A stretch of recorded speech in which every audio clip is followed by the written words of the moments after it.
चलिए, तो till now what we have done, हमने ऐसे डोनेशंस या ऐसी रिसिप्ट्स के बारे में बात करा है which are related to revenue expenditure. अब हम बात करेंगे ऐसे डोनेशन या ऐसी रिसिप्ट्स के बारे में which is related to capital expenditure. So capital expenditure मतलब अगर आपके डोनेशन किसी फिक्स असेट्स के लिए बना है, क्रिएटिंग एनी फिक्स असेट, तो वो कैपिटल नेचर का हो जाता है। तो इसमें थोड़ा सा चेंज हो जाता है। लाइक फॉर एग्जांपल हम लेते हैं, मेरे पास बिल्डिंग फंड था रुपीज 2 लाख, इन्हें मुझे और डोनेशन दिया, डोनेशन 50,000 का, और डोनेशन मिला मुझे, donation for building rupees 3 lakh. फिर मैंने क्या करा, एक्सपेंडिचर करा, expenditure for the construction of building. कितना करा मैंने, समझिए 3,50,000 करा।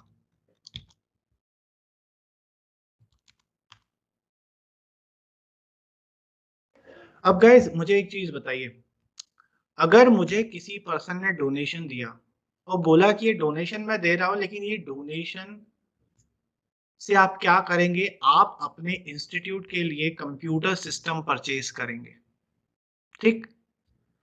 तो क्योंकि उसने मुझे डोनेशन दिया है, उसके साथ एक कंडीशन जुड़ी है, तो ये मेरी इनकम नहीं है, ये मेरी क्या है, लायबिलिटी। बट ये मेरी लायबिलिटी कब तक है, जब तक मैं वो कंप्यूटर्स को खरीद नहीं लेता।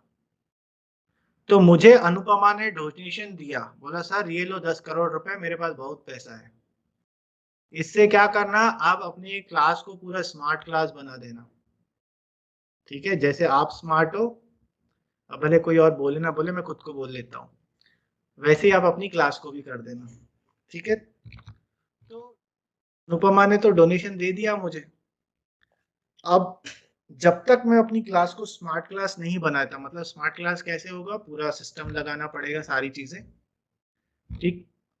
तो अब जो भी इक्विपमेंट्स मैं खरीदूंगा for making my classroom as a smart class, तो जब ये मैं खरीद लिया, तो क्या अनुपमा ये बोलेगी कि मुझे कि सर अब ये चीजें मुझे वापस दे दो?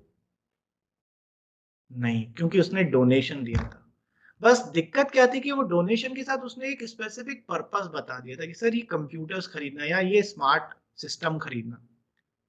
दिया मुझे ही था, वो मेरा ही पैसा है, लेकिन उस पैसे को मैं अपना नहीं बोल सकता हूं जब तक मैं वो काम नहीं कर लेता जिस काम के लिए मुझे वो पैसा मिला है।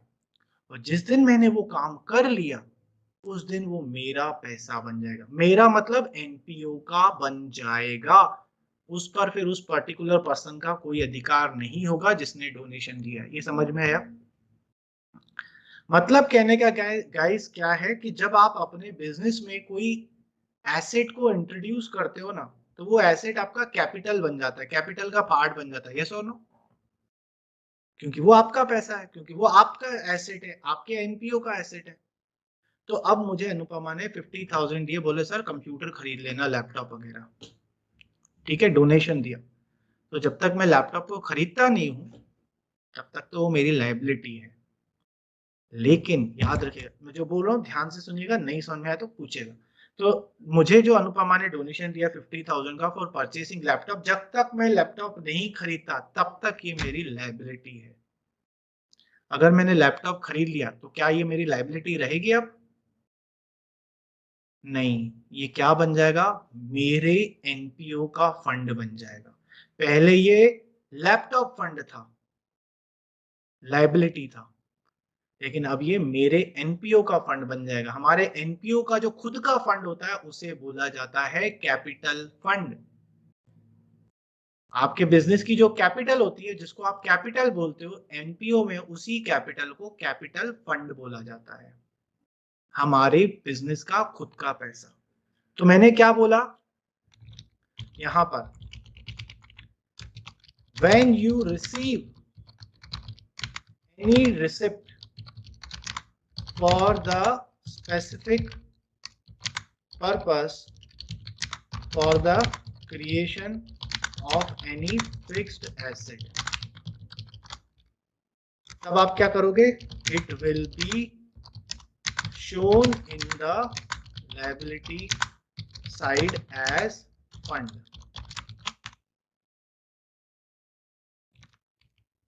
फिर when you purchase or manufacture that asset, that fixed asset, इसमें क्या हो जाएगा? Now the fund created will be converted into the capital fund of the NPO. पहले वो एक सेपरेट फंड था, एज अ लायबिलिटी शो हो रहा था, पर क्योंकि अब मैंने वो स्पेसिफिक पर्पस पूरा कर लिया है, ये आपका क्या बन गया? Capital fund. सो अभी मोटा मोटा बताया, अभी प्रैक्टिकल समझते हैं तो और क्लियर हो जाएगा। सो हमने ये क्वेश्चन लिया था, मुझे डोनेशन मिला है बिल्डिंग के लिए, ठीक। चलिए हम स्टार्ट करते हैं। तो मैं ये दोनों चीजें हमारी बन रही होती है, मैंने इधर बना दिया, ये सब हटाओ।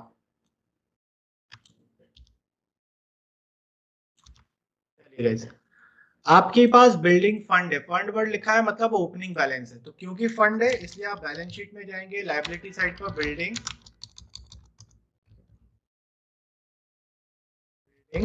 फंड, इनर कॉलम में आप लिखेंगे कितना था बैलेंस? 2 लाख।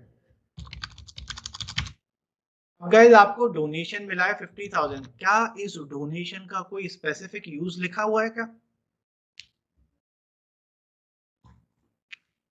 क्या इस डोनेशन का कोई स्पेसिफिक यूज लिखा है? नहीं लिखा है, मतलब ये अपना जनरल डोनेशन है, और जनरल डोनेशन की फंड अकाउंटिंग नहीं होती, it is directly transfer to income and expenditure account credit side by donation. इसकी कोई फंड अकाउंटिंग नहीं होती, सीधा यहाँ 50,000 लिख लीजिए। ये बात, फिर एक डोनेशन मिला, लेकिन अब इस डोनेशन के लिए स्पेसिफिक पर्पस बता दिया है कि बिल्डिंग बनाओ। गाइस ये एक ऐसा फंड है जिसमें से फिक्स एसेट क्रिएट हो रहा है, ठीक है। सो हम क्या करेंगे? इधर प्लस करेंगे बिल्डिंग फंड में डोनेशन, कितना? 3 लाख। तो टोटल फंड अब जो मेरे पास था वो कितना हो गया? 5 लाख का हो गया।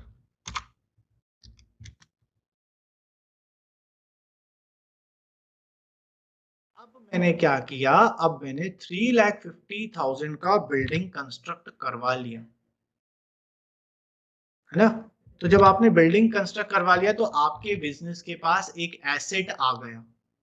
तो आप सबसे पहला काम क्या करेंगे? बैलेंस शीट में एसेट साइड पे जाएंगे, यहां पर लिख लेंगे बिल्डिंग, कितना? 3,50,000, क्योंकि आपने कंस्ट्रक्शन करवा लिया, आपका एसेट बन गया। एसेट बन गया तो एसेट साइड पे शो भी करना पड़ेगा, ठीक। अब एसेट बन गया तो ये जो 5 लाख की आपकी लायबिलिटी थी, क्या अभी आपकी लायबिलिटी है? ये अब मेरी लायबिलिटी नहीं है, क्योंकि ये लायबिलिटी तब तक था जब तक मैं वो पर्पस सॉल्व नहीं कर लेता, पर अब मैंने ये पर्पस सॉल्व कर लिया है, तो मैं क्या करूंगा? यहां से माइनस कर दूंगा, कहां ट्रांसफर कर दूंगा? Transfer to the capital fund. मैंने आपको क्या बोला? जब आप परचेज या मैन्युफैक्चर कर लेते हो, that fund is converted into capital fund of the NPO.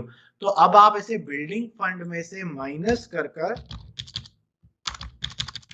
Fund में ऐड कर देंगे। आपका एक कैपिटल फंड, मतलब capital fund means capital of the NPO, कुछ भी कैपिटल फंड होगा आपका, इसमें जाकर आप प्लस कर देंगे, ट्रांसफर फ्रॉम बिल्डिंग फंड 3,50,000। समझो आपको क्वेश्चन में कैपिटल फंड भी दे दिया हो, कैपिटल फंड,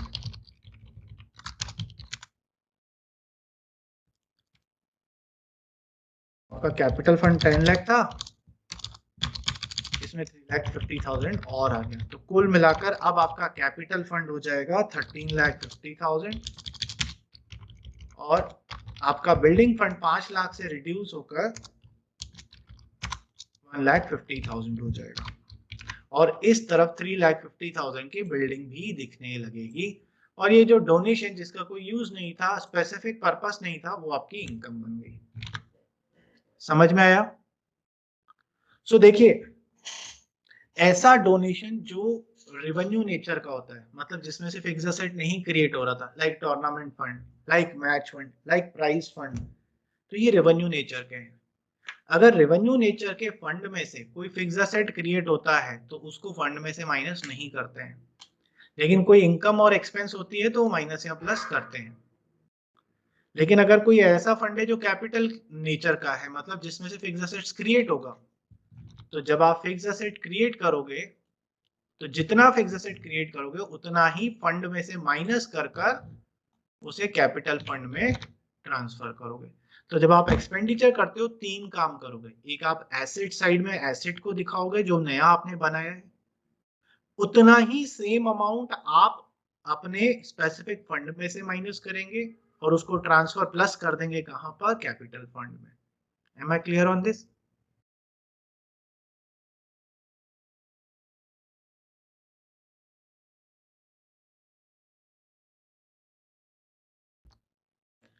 चलिए आइए देखें। सबसे पहले क्या बोल रहा है? Expenditure on construction of pavilion is ₹6 lakh. मतलब आपने पवेलियन को कंस्ट्रक्ट करवाया है। समझिए, इस क्वेश्चन में अगर पवेलियन फंड नहीं होता तो हम क्या करते? इस एक्सपेंडिचर को simply as a asset side पर एसेट दिखा देते, कहीं से प्लस माइनस करने की जरूरत नहीं होती। पर अभी क्या है, हम क्योंकि क्वेश्चन पूरा पढ़ चुके हैं, हमें पता है कि हमारे पास पवेलियन फंड है, तो मैंने यहां लिख लिया पवेलियन फंड। पवेलियन फंड है 10 लाख। फिर एक कैपिटल फंड दिया है, ये कैपिटल फंड लिख लिया हमने 20 लाख। अब ये बोल रहा है कि आपने एक्सपेंडिचर करा किस पे? पवेलियन को कंस्ट्रक्ट करवाने के लिए। तो कंस्ट्रक्ट करवाया तो एसेट बन गया, और क्योंकि उन्होंने एक वर्ड लिखा है कि वर्क इन प्रोग्रेस है, तो आप भी यहाँ पर वर्क इन प्रोग्रेस लिख लीजिएगा। कितना करवाया? 6 लाख। आप 6 लाख का खर्चा करवाया ना, तो ये आपका जो फंड था, जो आपकी लायबिलिटी थी, उसमें से माइनस हो जाएगा एक्सपेंडिचर, और सॉरी यहाँ पे लिखेंगे ट्रांसफर टू कैपिटल फंड, क्योंकि आपने कंस्ट्रक्ट करवा लिया। कितना? -6 लाख। और बाकी जो 4 लाख है वो आउटर कॉलम में दिखता रहेगा। जब आप बाकी का कंस्ट्रक्शन करवाओगे तो वो माइनस हो जाएगा, और ये यही 6 लाख प्लस हो जाएगा यहाँ पर ट्रांसफर फ्रॉम पवेलियन फंड।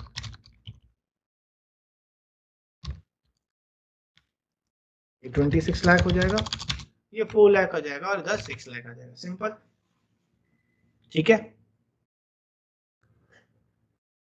जब हम रेवेन्यू नेचर वाला कर रहे थे, वहां पर इनकम होता था तो प्लस कर देते थे फंड में बस, एक्सपेंस होता तो माइनस कर देते थे बस, एसेट होता था तो उसको सेपरेटली शो करते थे। कैपिटल वाले में क्या है?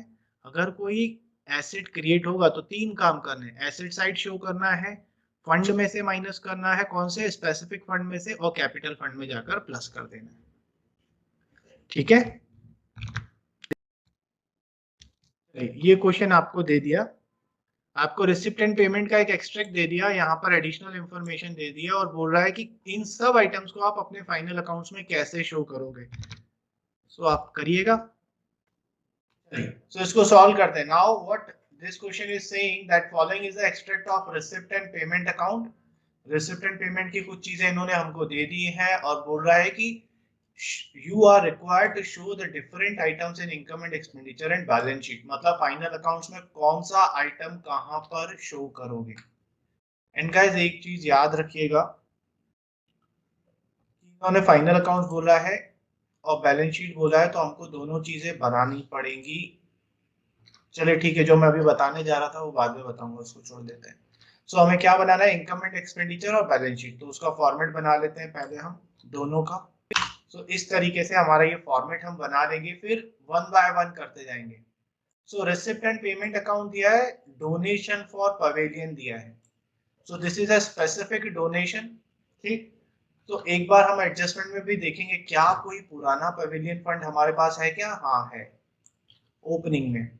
So what we are going to do, balance sheet में जाएंगे, यहाँ पर लिखेंगे पवेलियन फंड, और क्योंकि ये ओपनिंग बैलेंस है इसको इनर कॉलम में लिख लेंगे, कितना 10 लाख। 10 लाख ही था, नहीं 4 लाख है, यहाँ लिख दिया। उसके बाद ये क्या बोल रहा है, डोनेशन फॉर पवेलियन, तो हमें डोनेशन मिला पवेलियन के लिए, तो हम इसमें ऐड कर देंगे। जैसे फंड अकाउंटिंग यही तो बोलती है, किसी फंड से रिलेटेड कोई भी अगर इनकम या एक्सपेंस है तो हम उसी फंड में से प्लस या माइनस करेंगे। तो रिसिप्ट या फिर डोनेशन, कितना मिला हमको डोनेशन, 1 लाख रुपीस का। तो हमारे पास टोटल हो गया 5 लाख का फंड जमा हो गया। आगे देखें क्या बोल रहे हैं, बोल रहा है contribution for chairman's party. Guys अब भले ही ये डोनेशन नहीं है, पर मैंने आपको क्या बोला था, any receipt which has been received for a specific purpose, हम उसकी फंड अकाउंटिंग ही करेंगे, चाहे वो किसी भी नेचर का हो। सो हमें जो ये कंट्रीब्यूशन मिला है ये चेयरमैन्स पार्टी के लिए मिला है। देखिए चेयरमैन का पार्टी करवाना हमारे बिजनेस का रेगुलर नेचर नहीं है, हमारा क्लब चेयरमैन्स क्लब नहीं है, ठीक है। तो ये एक स्पेसिफिक इवेंट है जो हम करवा रहे हैं, तो इसका भी फंड बनेगा। तो आप क्या करेंगे, यहाँ पर बैलेंस शीट को बड़ा कर देते हैं।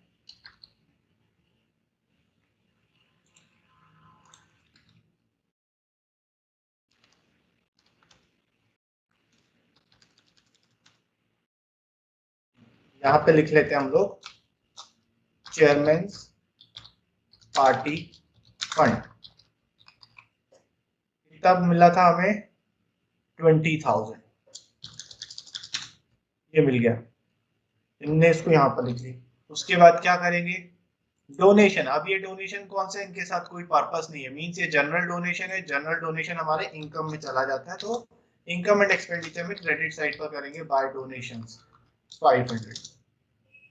उसके बाद इस साइड आ जाए चेयरमैन पार्टी एक्सपेंस, तो चेयरमैन की पार्टी करवाई तो इसका हमारे पास फंड था, फंड अकाउंटिंग करेंगे, चेयरमैन पार्टी फंड में जाएंगे, इसमें से माइनस करेंगे एक्सपेंसेस, कितने 24,000। अभी हम ज्यादा कुछ सोचेंगे नहीं कि आंसर प्लस में आ रहा है कि माइनस में आ रहा है, पहले पूरा क्वेश्चन सॉल्व कर लेंगे। ये हो गया। फिर बोला expenditure on pavilion, means now you have constructed the pavilion, pavilion का आपने कंस्ट्रक्शन करवाया। तो हमने पढ़ा था कि जब हमारा कोई कैपिटल एसेट बनता है तो हम लोग क्या करते हैं, 3 काम करते हैं। सबसे पहले एसेट बना है तो यहाँ पे लिखेंगे पवेलियन, कितने का बनवाया हमने, कंस्ट्रक्शन कितने का करवाया, 2 लाख रुपए का। तो ये एसेट बन गया, तो क्योंकि मैंने एसेट बनवा लिया है तो मेरा अब क्या होगा, एक कैपिटल फंड इधर लिखा होगा कुछ, तो अब मेरी लायबिलिटी थी, पहला मेरा स्पेसिफिक फंड था, इसमें से मैं हटा दूंगा और क्या लिखूंगा, ट्रांसफर टू कैपिटल फंड, कितना, जितना कंस्ट्रक्शन मैंने करवाया, दैट इज 2 लाख, और इसको कैपिटल फंड में जाकर प्लस कर दूंगा और यहाँ पे लिखूंगा transfer from pavilion fund 2 lakh. क्यों करते हैं इसका डिटेल में मैं लास्ट क्लास में ऑलरेडी बता चुका हूँ, ये हमने कर लिया। उसके बाद एडिशनल इंफॉर्मेशन में है, बोल रहा है कैपिटल फंड, ये ओपनिंग कैपिटल फंड है, यहाँ लिख लेंगे इनर कॉलम में,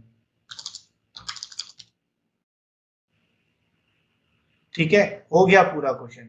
अब क्या करेंगे, कैपिटल सबका टोटल लगा लेंगे, इधर आ गया 12 लाख, इधर आ गया 3 लाख। अब इधर हमारा आंसर क्या आ रहा है, 4,000 आ रहा है गाइस, और वो भी माइनस का, मींस फंड हमारे पास कम था, एक्सपेंसेस हमारे ज्यादा हो गए।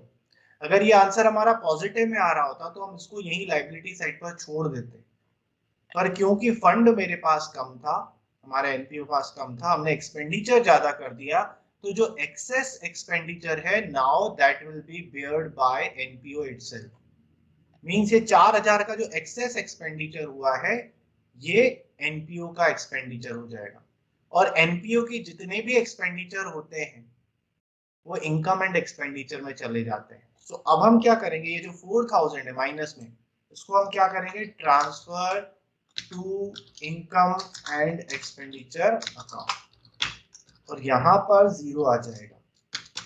और आपके इनकम एंड एक्सपेंडिचर में डेबिट साइड पे लिखोगे to excess expenditure on governors नहीं chairman party.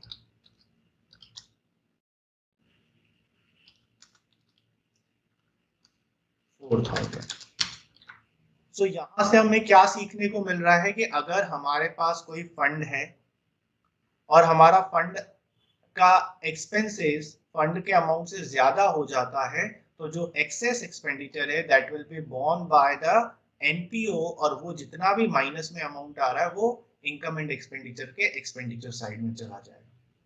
Is it clear? Is it clear? क्योंकि हम माइनस में नहीं शो कर सकते, वो एक्सपेंस तो हुआ है, बेयर करना पड़ेगा। कौन बेयर करेगा? एनपीओ, और एनपीओ जो भी बेयर करेगा वो इनकम एंड एक्सपेंडिचर में चला जाएगा। डन? बढ़िया। सो जब मैं आपको ये क्वेश्चन दे रहा था, मैंने इसमें से एक एडजस्टमेंट हटा दिया था, ये सोचकर कि आप क्वेश्चन सॉल्व करोगे, बट वही पुरानी कंसिस्टेंसी प्रिंसिपल आप लोग भी फॉलो करते हो। नहीं करना है तो मतलब नहीं करना है। चलिए अब वो भी देख लेते। तो यहाँ पर एक एडजस्टमेंट और क्या दिया था, यहाँ पर हमें एडजस्टमेंट दिया था दैट कंट्रीब्यूशन और chairman's party outstanding at the end of the year 31st March 2018। एक चीज दिया हुआ था ₹3000, वो मैंने डिलीट कर दिया था। ठीक है ना? अब देखिए इसका करना क्या है। ये जो फंड मिला, ये जो 3000 है, ये है क्या? कोई बता सकते हैं 3000 क्या है? Outstanding donation. आउटस्टैंडिंग डोनेशन नहीं है, आउटस्टैंडिंग कंट्रीब्यूशन है। किसका कंट्रीब्यूशन है? गवर्नर की पार्टी का कंट्रीब्यूशन है। मींस ये हमारी इनकम थी जो आउटस्टैंडिंग है। ठीक है, क्या थी? इनकम है जो आउटस्टैंडिंग है, and this income is related to chairman's party. तो फंड अकाउंटिंग का हमें रूल पता है, एनी इनकम और expenses which is related to a particular fund will be adjusted in that fund only. तो ऐसे केस में हमें क्या करना था, हमने ये जो यहाँ पर फंड अकाउंटिंग करी है, यहाँ क्या करना था, हमारे चेयरमैन्स पार्टी का एक्सपेंस हुआ था, ये कितना हुआ था? 24,000। हमें इसमें प्लस करना था क्या? आउटस्टैंडिंग।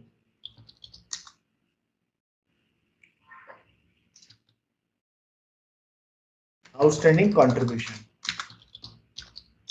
कितना? 3000। प्लस क्यों करना था? क्योंकि गाइस ये हमारी इनकम है पर हमें रिसीव नहीं हुई है। इनकम है पर हमें रिसीव नहीं हुई है। तो अब हमारा पार्ट, अच्छा ये समझ में आया प्लस क्यों करा? चलिए इतना तो समझ में आ गया कि प्लस क्यों करा। अब प्लस तो कर दिया पर ये हमें पैसा रिसीव नहीं हुआ, मतलब ये हमारा एसेट भी बन गया। आउटस्टैंडिंग सब्सक्रिप्शन एसेट होता है, तो इसी 3000 को आपको एसेट साइड में यहाँ पर आउटस्टैंडिंग गवर्नर नहीं चेयरमैन कंट्रीब्यूशन, यहाँ पर भी इस 3000 को दिखा। तो क्योंकि हमें पता है जो भी एडजस्टमेंट होता है उसके दो इफेक्ट होते हैं। तो एक इफेक्ट हमने क्या करा, फंड में प्लस कर दिया क्योंकि इनकम है, और इधर एसेट साइड में दिखा दिया क्योंकि मिला नहीं है, तो ये हमारा एक्रूड हो गया, एसेट बन गया। अब कहानी क्या हो जाती, अब आपका टोटल फंड 23,000 का हो जाता। फिर आप बोलते कि मेरे एक्सपेंसेस जो है वो 24,000 है, तो अब आपका आंसर माइनस का 1 हो जाता, और क्योंकि ये माइनस में है तो again it will be transfer to income and expenditure, और यहाँ पर 1000 आ जाएगा। और अगर आंसर प्लस में आता तो फिर हम इनकम एंड एक्सपेंडिचर में ट्रांसफर नहीं करते, हम उसे यहीं का यहीं पर शो कर देते। ठीक है, तो इस तरीके से हमारा ये वाला टॉपिक भी पूरी तरीके से कंप्लीट हो गया। Subscription we have completed this fund accounting. चलिए नेक्स्ट टॉपिक पे मूव करें। मेरा फेवरेट टॉपिक इन छोटे क्वेश्चंस में, उसे हम क्या बोलते हैं, consumable items.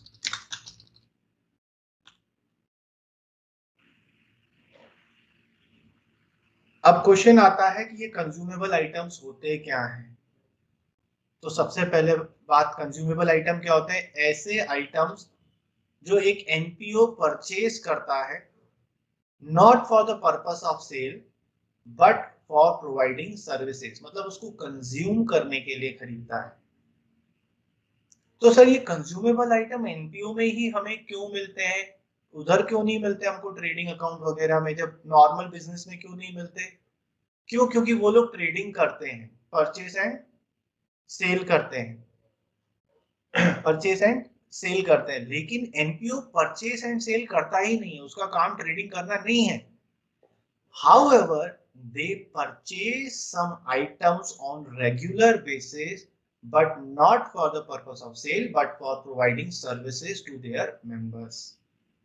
Like for example, अगर हमने एक स्पोर्ट्स क्लब स्टार्ट करा, ठीक है, तो मैं क्या करूंगा, कुछ ऐसे बॉल्स, फुटबॉल्स, शटलकॉक्स, है ना, टेबल टेनिस के बॉल्स, ये सारे ऐसे आइटम है जो मैं रेगुलर खरीदता हूँ, बिकॉज मेरा स्पोर्ट्स क्लब है।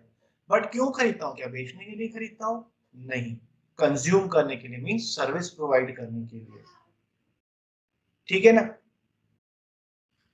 समझ में आया कंज्यूमेबल आइटम क्या होता है? लाइक फॉर एग्जांपल, अगर कोई एनपीओ एनजीओ है, मेडिकल एनजीओ है, तो वो लोग क्या करेंगे, वो लोग मेडिसिन जो है वो कंटिन्यूसली बेसिस पे खरीदते रहते हैं, ताकि वो लोगों को सर्विस प्रोवाइड कर सके। कोई एक नॉर्मल, ऐसे जैसे मैंने आपको एक एग्जांपल दिया था, हमने कॉमर्स क्लब स्टार्ट करा, तो फिर क्या होता, स्टेशनरी का आइटम, ठीक है ना, ये सारी चीजें हम, ऐसी चीजें होती जो हम कंटिन्यूसली परचेज करते रहते हैं। तो कंज्यूमेबल आइटम्स होते क्या है? Consumable items, these are the recurring items, recurring as products which are NPO purchases not for the purpose of sale but for the consumption, that is providing services to their members. तो यहाँ पर जब मैं ये बात समझाता हूँ तो वो बच्चे जिनका दिमाग थोड़ा ज्यादा चलता है तो वो मुझे बोलते हैं कि सर ओके, रिकरिंग नेचर का है, कंटिन्यूसली खरीद रहे हो, तो रिकरिंग नेचर के आइटम्स तो जो होते हैं उनको तो हम एक्सपेंस ट्रीट करते हैं, तो आप इसको एक्सपेंडिचर में लिख लीजिए ना, सीधा सीधा, कोई दिक्कत ही नहीं है। काय को इसका एक सेपरेट आपने कॉन्सेप्ट बनवा दिया?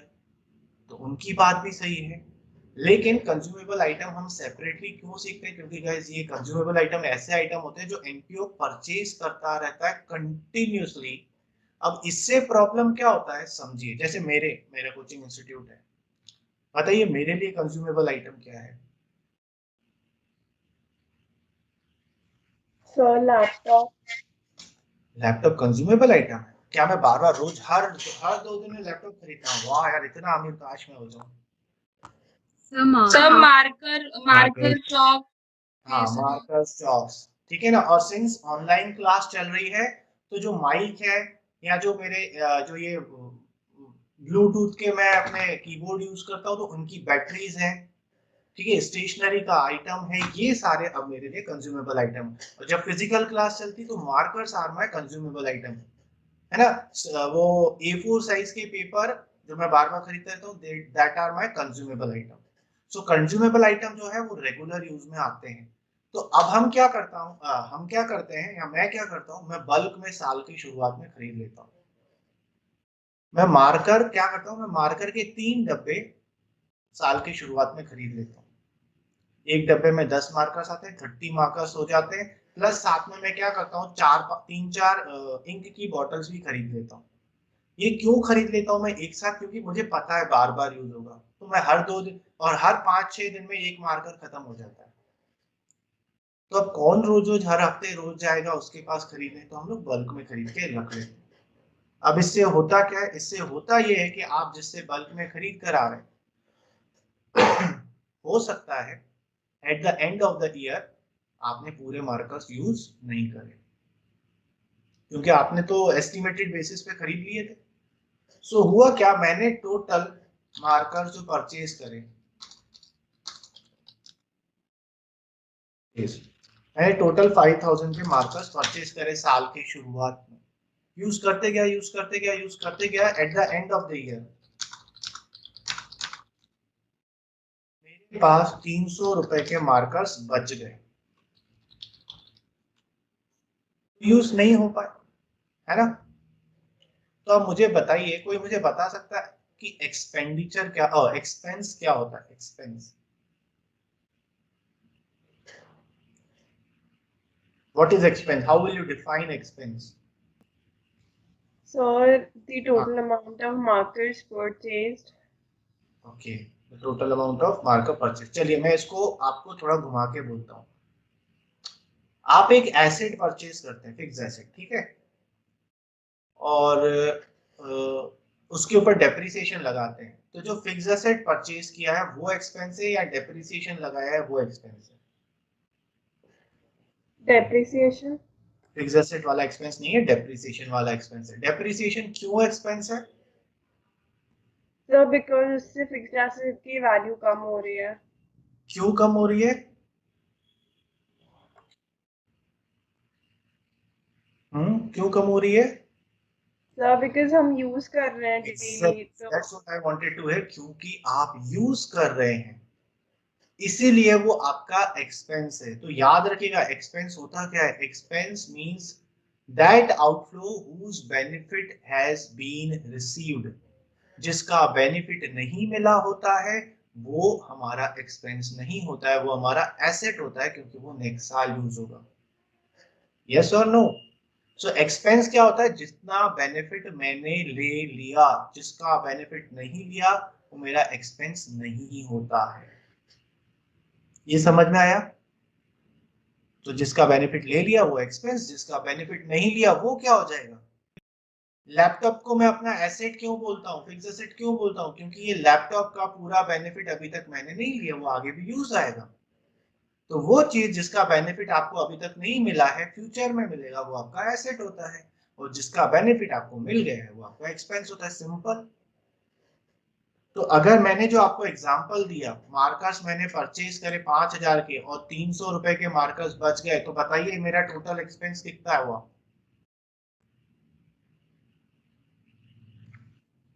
4700। एग्जैक्टली मेरा एक्सपेंस कितना हुआ? Expense is 4700। और ये जो 300 बच गया उसको मैं क्या बोलूंगा?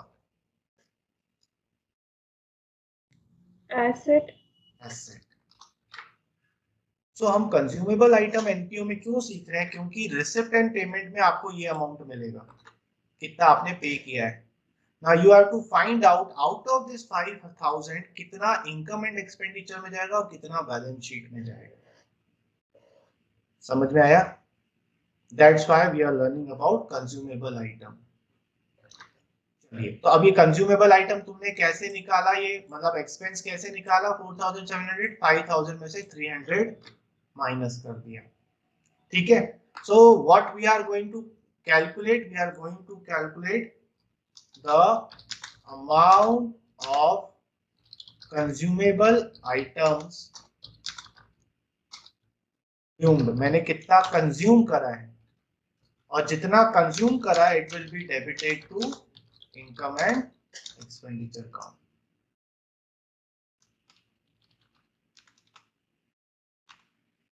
समझ में आया? अब yes sir. Again same example मैं पहले भी दे चुका हूं। समझिए मेरे पास साल के शुरुआत में, या साल के शुरुआत में कभी भी मेरे पास 10 रुपए के चॉकलेट्स थे, ₹10 के। मैंने 100 रुपीज के चॉकलेट और खरीदे, है ना, और मेरे पास 40 रुपीज के चॉकलेट बच गए, तो बताइए कितने रुपीज के चॉकलेट में खा गया? 70। सर 10 रुपए के थे, 100 रुपए के खरीदे तो टोटल आपके पास 110 रुपए के चॉकलेट होने चाहिए थे, पर आपके पास 40 ही है, इसका मतलब बाकी आप खा गए हो। यस और नो? तो यही तो कंज्यूम निकला। तो कंज्यूम आपने कैसे निकाला? कंज्यूम का फॉर्मूला क्या हो गया? ओपनिंग स्टॉक, इसमें प्लस कर दीजिए परचेसेस, तो इसमें से माइनस कर दीजिए क्लोजिंग स्टॉक। आपका अमाउंट क्या आ जाएगा? कितना कंज्यूम किया आपने, और जितना कंज्यूम किया होता है वो कहां चला जाता है? It is debited to income and expenditure account. और जो स्टॉक है, क्लोजिंग स्टॉक जो बच गया, ये बैलेंस शीट में चला जाएगा। समझ में आया? चलिए, तो एक बिल्कुल बेसिक क्वेश्चन से करते हैं। आपके पास ये क्वेश्चन है, आपको बताना है find out the amount to be debited income and expenditure. आप इनकम एंड एक्सपेंडिचर में कितना शो कर रहे हो? 665. 665। ओके, तो आंसर क्या है? 665। तो बोला इनकम एंड एक्सपेंडिचर में कितना शो करोगे आप? तो हम लोग इसको इनकम एंड एक्सपेंडिचर बनाकर ही दिखा देते हैं कि हम कितने करेंगे और कैसे। तो आपको फाइनल अकाउंट्स में कैसे शो करना है? इनकम एंड एक्सपेंडिचर का फॉर्मेट बनाएंगे, और यहाँ पर क्या दिया है? स्टेशनरी। तो हम क्या करेंगे? यहाँ लिखेंगे टू स्टेशनरी कंज्यूम्ड, अंडरलाइन कर लेंगे, नीचे इसके फॉर्मूला लिख लेंगे। Opening stock plus purchases minus closing stock. Opening stock हमें दिया हुआ था 150, परचेसेस हमको दिया हुआ है 540, और क्लोजिंग स्टॉक दिया है 25। ठीक है, 150 प्लस 540 माइनस 25, तो हमारा कंज्यूम कितना आ गया? 665। ठीक है, बढ़िया। चलिए, तो अगर ये समझ में आ गया तो मुझे एक और क्वेश्चन करके बताइए।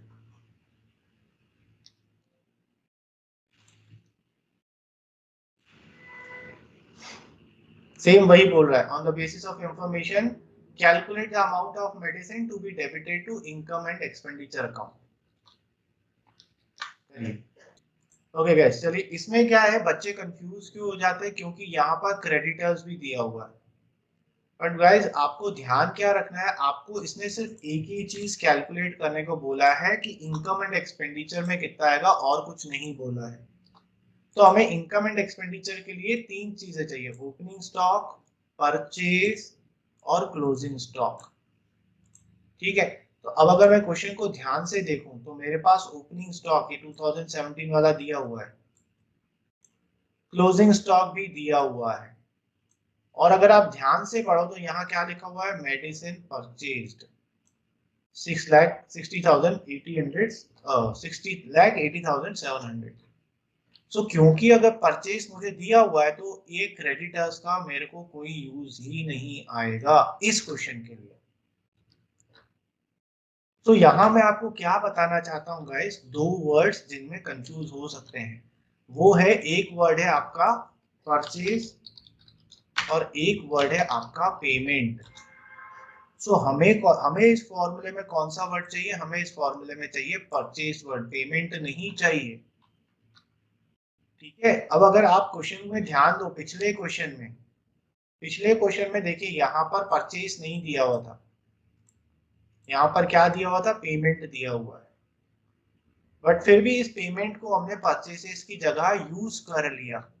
क्यों यूज कर लिया? क्योंकि इस वाले क्वेश्चन में क्रेडिटर्स नाम का नामो निशान नहीं था। तो अगर कोई क्रेडिटर्स नहीं है, इट मींस जितना मैंने पेमेंट किया है उतना ही मैंने परचेज किया है। अगर हमारे कोई क्रेडिटर्स नहीं है, क्रेडिटर्स का मतलब क्या होता है? जिनको मैंने परचेज किया है लेकिन पैसा नहीं दिया। अब अगर मैंने पूरा पैसा दे दिया तो क्रेडिटर्स जीरो होंगे, तो जो पेमेंट होगा वही मेरा परचेज बन जाएगा। इसलिए क्योंकि इस क्वेश्चन में जो फर्स्ट पहले हमने क्वेश्चन किया, इस क्वेश्चन में कहीं पर भी क्रेडिटर्स नहीं थे, तो पेमेंट को ही हमने परचेज मान लिया।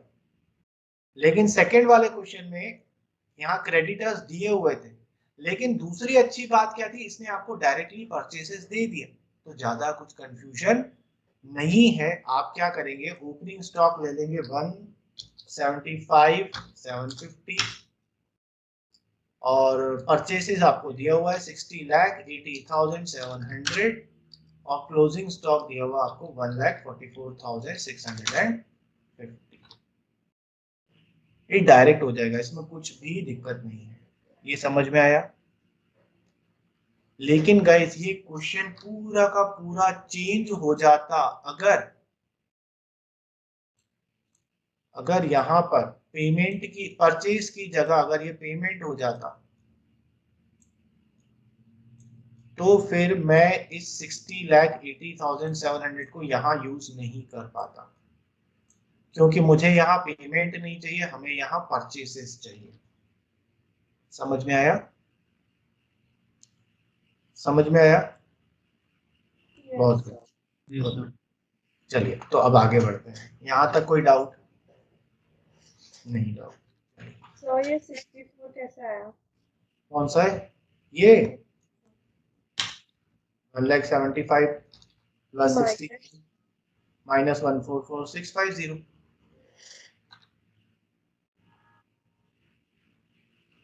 यार तो माइनस करना है ना, ऐड नहीं करना ना। क्या माइनस करना है? 144,650। हाँ ओके सॉरी, मैंने यहाँ साइन नहीं लगाया। ठीक है, चलिए। सो गाइस हमने क्या पढ़ा? कंज्यूम का फॉर्मूला क्या होता है? Opening stock plus purchases minus closing stock, ये फॉर्मूला है। देखिए ओपनिंग स्टॉक और क्लोजिंग स्टॉक तो आपको डायरेक्टली दे दिए जाएंगे। परचेसेस का मतलब क्या है? यहाँ परचेज का मतलब है टोटल परचेज। टोटल परचेज का मतलब क्या होता है? Cash purchase plus credit purchase. तो जब मैं यहाँ पर परचेसेस लिखूंगा तो परचेसेस का मतलब है टोटल परचेज, और टोटल परचेज में कैश परचेज और क्रेडिट परचेज दोनों आएंगे। अब जहां तक कैश परचेज की बात है, ये आपको डायरेक्टली मिल जाएगा। कहां से मिलेगा कैश परचेज? ये आपको रिसिप्ट एंड पेमेंट अकाउंट से मिलेगा। रिसिप्ट एंड पेमेंट अकाउंट से। तो रिसिप्ट एंड पेमेंट अकाउंट में क्योंकि आपने कैश दिया है, कैश दिया मतलब पेमेंट है, और रिसिप्ट एंड पेमेंट में सारे पेमेंट्स आ जाते हैं, तो ये आपको मिल जाएगा। लेकिन अगर आपने कोई चीज क्रेडिट पे परचेज करी है, तो वो आपको रिसिप्ट एंड पेमेंट पे नहीं मिलेगी, क्योंकि रिसिप्ट एंड पेमेंट में सिर्फ वही चीजें आती है जो कैश में पे की जाती है। ठीक है, तो क्या करना पड़ेगा? तो फिर आपको अकाउंट बनाना पड़ेगा, एक क्रेडिटर्स अकाउंट। क्रेडिटर्स अकाउंट से आप क्या कर सकते हो? क्रेडिट परचेज को कैलकुलेट कर सकते हो। ठीक, ये जो मैं आपको कॉन्सेप्ट सिखा रहा हूँ गाइस, ये कॉन्सेप्ट मैं आपको फॉर्मूला से भी सिखा सकता हूँ, बट मैं फॉर्मूला क्यों नहीं बता रहा हूँ, वो याद नहीं रहता है। अकाउंट हमें याद रहता है कि कौन सा आइटम कौन से साइड पर आएगा, इसलिए हम अकाउंट मेथड से ही सीखेंगे। तो हम क्या करेंगे, अगर मेरे पास परचेसेस नहीं दिया हुआ है, तो व्हाट आई विल डू, मैं क्या करूंगा, क्रेडिटर्स का अकाउंट बनाऊंगा। तो अब क्रेडिटर्स के साथ क्या होगा, पहले हम अकाउंट बना लेते हैं, फॉर्मेट बना लेते हैं। सो फॉर्मेट कैसा होगा क्रेडिटर्स अकाउंट का? सिंपल लेजर की तरह पर्टिकुलर अमाउंट, पर्टिकुलर, थोड़ा अकाउंट फॉर्मेट में ले आते हैं। अब देखिए क्रेडिटर्स अकाउंट को समझने से पहले ये समझिए कि इन क्रेडिटर्स के साथ हम कौन कौन से ट्रांजेक्शन कर सकते हैं। ठीक, क्रेडिटर्स का मतलब क्या होता है गाइस, कि मैंने उनसे कुछ खरीदा और मैंने उनको पैसा नहीं दिया, है ना। तो लेट्स टेक एन एग्जांपल, मैं मार्कर्स जनरली क्या करता हूँ, सुरेश स्टेशनरी वाले से खरीदता हूँ। तो मैं सुरेश स्टेशनरी वाले के पास गया और मैंने बोला मार्कर दे दो। मैंने उससे 3-4 डब्बे जितने भी लिए, तो उसने क्या करा, उसने बोला कि सर अमाउंट हुआ 2500। मैंने बोला ओके, और मेरी जेब में क्या थे, 2000 रुपीज ही पड़े थे। तो क्योंकि मैं उसका रेगुलर कस्टमर हूं, मैंने बोला सर 500 रुपए बाद में ले लीजिएगा। तो ये 500 रुपए से मेरा क्या बन गया, क्रेडिटर बन गया। ठीक, फिर मैंने ये मार्कर यूज करे, मुझे अगेन मार्कर्स की जरूरत पड़ी, तो मैंने क्या करा, मैंने इसको बोला कि यार मुझे और मार्कर्स चाहिए, तो मैंने 500 के और मार्कर्स, 500 के नहीं लेता हूँ, 300 के और मार्कर्स खरीद कर लेकर आ गया। मैं वो क्या बोलेगा, सर 500 पुराने बचे हैं आपके, 300 रुपए आप अभी खरीद रहे हो, 800 रुपए आप मुझे पेमेंट कर दो, यस और नो। तो मैंने क्या करा, मैंने 800 रुपए का पेमेंट करना चाहा। मैंने जेब में अपना वॉलेट खोला और मैंने देखा मेरे पास 2 500 के नोट पड़े हुए थे। तो मैंने उसको दोनों 500 के नोट दे दिए, मतलब मैंने उसको कितना दे दिया, 1000 रुपीज। तो मुझे 200 रुपए वापस चेंज देने लगा। मैंने बोला जीतू भाई, सुरेश उनका नाम, भैया अपनी हो आप रख लो। तो उन्होंने बोला अरे thank you sir, thank you so much. मैंने बोला थैंक यू नको रे, 200 रुपए एडवांस रख लो, अगली बार कम दे देना। जो 200 हुआ मेरा, वो मेरा क्या हो गया, एडवांस। सो इस कहानी से मैं आपको क्या बताने चाह रहा हूँ कि ये जो पर्सन है जिससे आप कंज्यूमेबल आइटम खरीदते हो, ये आपका क्रेडिटर है, लेकिन कभी कभी ये आपका एडवांस भी बन जाता है, बिकॉज आप इससे रेगुलरली ट्रांजेक्शन करते हो। तो हो सकता है कभी आपने ज्यादा पैसा दिया और बाद में एडजस्ट करवा लोगे। तो सेम क्रेडिटर मे भी sometime be your advance also. मतलब जब आप क्रेडिटर अकाउंट बनाओगे ना, तो आपको क्रेडिटर्स के बारे में भी सोचना पड़ेगा, एडवांस के बारे में भी सोचना पड़ेगा। समझ में आया? चलिए, हमें किस किस के बारे में सोचना पड़ेगा, क्रेडिटर्स। तो क्रेडिटर्स ओपनिंग भी हो सकते हैं, opening balance of creditors, closing भी हो सकता है, क्लोजिंग बैलेंस ऑफ क्रेडिटर्स। ठीक है, अच्छा जरूरी भी नहीं है कि सेम पर्सन ही मेरा क्रेडिटर और एडवांस भी हो, ऐसा भी हो सकता है मैंने मार्कर एक बार मार्कर सुरेश स्टेशनरी से खरीदा, एक बार मार्कर मैं भोपाल से खरीद कर आ गया। तो जो भोपाल वाला था उसको मैंने एडवांस पेमेंट कर दिया, और जो सुरेश वाले भैया थे उनको मैंने कम पेमेंट करा, बोला बाद में दे दूंगा। पर है तो सब कंज्यूमेबल आइटम से रिलेटेड। तो आपका क्रेडिटर्स भी हो सकते हैं, एडवांस भी हो सकते हैं, और हम अब जो अकाउंट बना रहे हैं दोनों को मिलाकर बना रहे हैं। So opening creditors, closing creditors, तो ऐसे ही एडवांस है तो ओपनिंग बैलेंस ऑफ एडवांस भी हो सकता है और क्लोजिंग बैलेंस ऑफ एडवांस भी हो सकता है ना, यस और नो। इसके अलावा आप इनके साथ क्या ट्रांजेक्शन कर सकते हो, you can make payment to them और you can purchase from them. So आप मेजरली आप दो ही काम करते हो, परचेज करते हो और पेमेंट करते हो। और पेमेंट अगर कम या ज्यादा हो जाता है तो वो आपके क्रेडिटर्स या एडवांस बन जाते हैं। और अगर क्रेडिटर्स हैं या एडवांस है तो ओपनिंग भी हो सकते हैं, क्लोजिंग भी हो सकते हैं। ठीक है, सो कुल मिलाकर 6 ट्रांजेक्शन ही आपको मिलेंगे। यही 6 के 6 ट्रांजेक्शन हम इस अकाउंट में दिखा देंगे। अब बताइए, अगर कोई मेरा क्रेडिटर है तो creditor is a liability, liability का बैलेंस डेबिट होता है कि क्रेडिट का बैलेंस क्रेडिट होता है। तो मैं क्रेडिटर्स का ओपनिंग बैलेंस कहां पे लिख लूंगा, क्रेडिट साइड पर, लायबिलिटी है इसलिए क्रेडिट साइड पर। ओपनिंग बैलेंस क्रेडिट साइड पर है तो क्लोजिंग बैलेंस डेबिट साइड पर होगा, बाय क्लोजिंग क्रेडिटर्स। ऐसे ही एडवांस है, अगर मैंने किसी को एडवांस में दे दिया तो वो मेरा क्या है, एसेट, और एसेट का हमेशा डेबिट बैलेंस होता है। तो अगर एडवांस है तो उसका opening advance, opening balance of advance debit पर आ जाएगा, और ओपनिंग अगर डेबिट पर है तो क्लोजिंग क्रेडिट पर हो जाएगा। ठीक है, अब जब आप पेमेंट करेंगे तो टू कैश या टू बैंक होगा। उस पेमेंट को आप, सॉरी मैंने एक गलती कर दी, यहाँ टू आएगा ना, डेबिट साइड पर टू आएगा।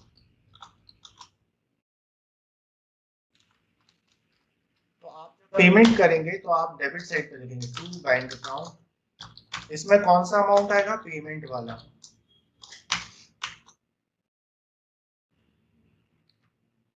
और फिर यहाँ पर आपका एक बैलेंसिंग फिगर आएगा, ये आपका निकल जाएगा परचेसेस बाय। ये कौन सी परचेसेस है, ये क्रेडिट परचेसेस है, ठीक है। सो क्रेडिटर्स अकाउंट हम बनाते क्यों है, इस फिगर को फाइंड आउट करने के लिए, परचेसेस को। और अगर क्वेश्चन में परचेसेस ऑलरेडी दिया हुआ है तो क्रेडिटर्स अकाउंट बनाने की जरूरत नहीं पड़ती, जैसा हमने अभी अभी ऊपर वाले क्वेश्चन में देखा मेडिसिन वाले में।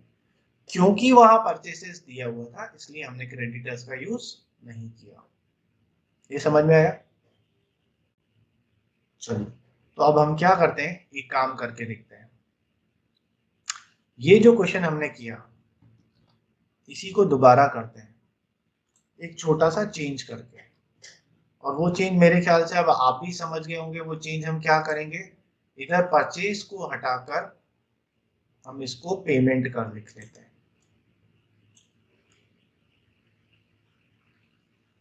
वाओ, क्या राइटिंग है, पेमेंट। इस क्वेश्चन को करते हैं। तो जब मैं इस क्वेश्चन को करूंगा, ये पूरा क्वेश्चन मैं कर रहा हूं क्योंकि ये मैं रात को याद कर आया था। तो हम लोग सॉल्व कर लेते हैं।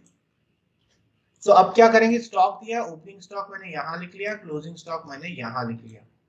अब ये जो 60,80,700 दिया है ये परचेस नहीं है, ये पेमेंट है। तो मैं यहां पर इसको अब नहीं लिख सकता क्योंकि जो अमाउंट मुझे दिया है वो पेमेंट है, ठीक है।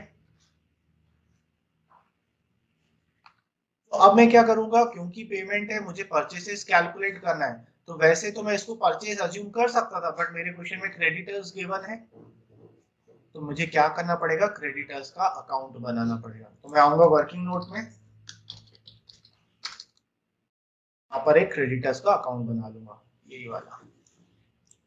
और जब मैं क्रेडिटर्स का अकाउंट बनाऊंगा तो ये सारी चीजें मैं यहाँ पर लिख लूंगा पहले से। चलिए, आपके लिए मैं फिर से लिख लेता हूँ। कैसे लिखेंगे, हम बोलेंगे क्रेडिटर्स हमारी लायबिलिटी होती है तो इसका ओपनिंग बैलेंस क्रेडिट साइड पर आ जाएगा, क्लोजिंग बैलेंस डेबिट साइड पर, हमेशा ऑपोजिट साइड पर। फिर एडवांस, एडवांस एसेट होता है तो इसका ओपनिंग बैलेंस डेबिट साइड पर आएगा और क्लोजिंग बैलेंस क्रेडिट साइड पर आ जाएगा। पेमेंट किया है तो डेबिट साइड पे टू बैंक लिख लेंगे और इस साइड बाय परचेसेस लिख लेंगे। अब आप क्या करेंगे, आप देखेंगे आपके पास कौन कौन से आइटम अवेलेबल है। क्रेडिटर्स अवेलेबल है, ओपनिंग क्रेडिटर्स आर 15,06,900। तो हम लोग भी यहाँ पर लिख लेंगे 15,06,900। फिर क्लोजिंग क्रेडिटर्स दिए 18,20,700, यहाँ पे लिख लेंगे 18,20,700। फिर हमें क्या चाहिए, एडवांस। क्वेश्चन में कहीं पर भी एडवांस की इंफॉर्मेशन नहीं है तो we will assume it as 0। फिर देखिए क्या दिया, ये पेमेंट दिया है, पेमेंट। तो ये जो टू बैंक है आपका, अब यहाँ पर आप पुट कर लेंगे 60,80,700। सारी चीजें आपने पुट कर ली, आप दोनों साइड का टोटल लगाएंगे और बैलेंसिंग फिगर निकालेंगे। चलिए बैलेंसिंग फिगर निकालते हैं, इधर सम कर लेते हैं। डेबिट साइड का टोटल बड़ा है 6,900, तो हम लोग यहाँ पे करेंगे 7901400 माइनस 1506,900। तो अब हमारे परचेज का अमाउंट आएगा 6394500 and this 6394500 will be written in the purchases. में आया? और अब जाके आपका आंसर आएगा कंज्यूमेबल। सो पिछले क्वेश्चन में हमने क्रेडिटर्स का अकाउंट क्यों नहीं बनाया था, इसलिए नहीं बनाया था क्योंकि वहां परचेसेस का अमाउंट डायरेक्टली गिवन था तो क्रेडिटर्स की रिक्वायरमेंट नहीं रही हमें। पर क्योंकि हमने क्वेश्चन को चेंज करा, परचेसेस को कन्वर्ट करा पेमेंट में, जो परचेसेस गिवन नहीं था, परचेसेस निकालने के लिए हमने क्रेडिटर्स का अकाउंट बना दिया। क्लियर है? बहुत बढ़िया।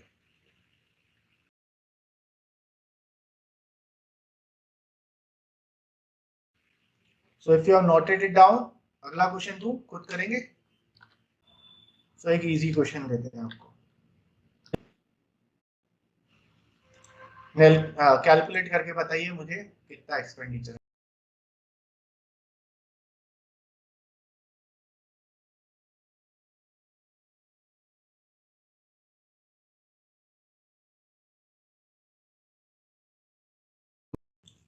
ओके, चलिए तो मैं भी सॉल्व कर लेता हूँ आपके सामने। Yes sir.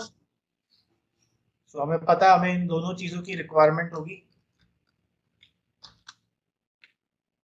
कैसे पता चला कि मुझे क्रेडिटर्स की रिक्वायरमेंट होगी? क्योंकि यहाँ पर आपको जो अमाउंट दिया हुआ है, अमाउंट पेड वर्ड लिखा हुआ है, तो पेड है मतलब पेमेंट है, पेमेंट है तो परचेज निकालने के लिए क्रेडिटर्स की जरूरत पड़ेगी।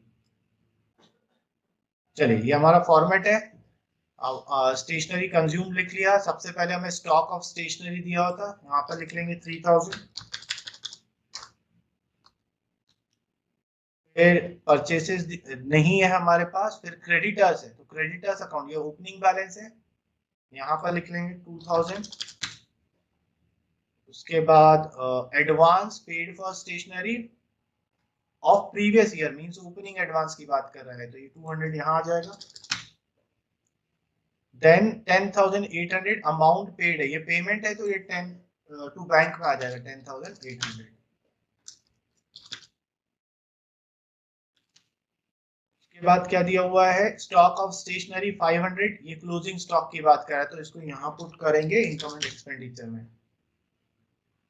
फिर क्रेडिटर्स बोल रहा है क्लोजिंग 4,300, ये हम लोग क्रेडिटर्स अकाउंट में डेबिट साइड पे लिख लेंगे। उसके बाद क्या बोल रहा है, एडवांस पेड फॉर स्टेशनरी 1,300, ये क्लोजिंग एडवांस की बात कर रहे हैं 1,300। सारी चीजें यूज हो गई, यहाँ पर एक बैलेंसिंग फिगर आएगा 15,300 माइनस 2,000 माइनस 1,300, सो 12,000 जो है वो आपका परचेसेस आ गया। इस 12,000 को यहाँ पुट कर देंगे, हमारा आंसर 14,500 आ गया, जैसा कि आपने बोला। ठीक है, ठीक। ओके गाइस, तो आज के लिए इतना ही करते हैं। Have a nice day. चलिए, जय श्री राम।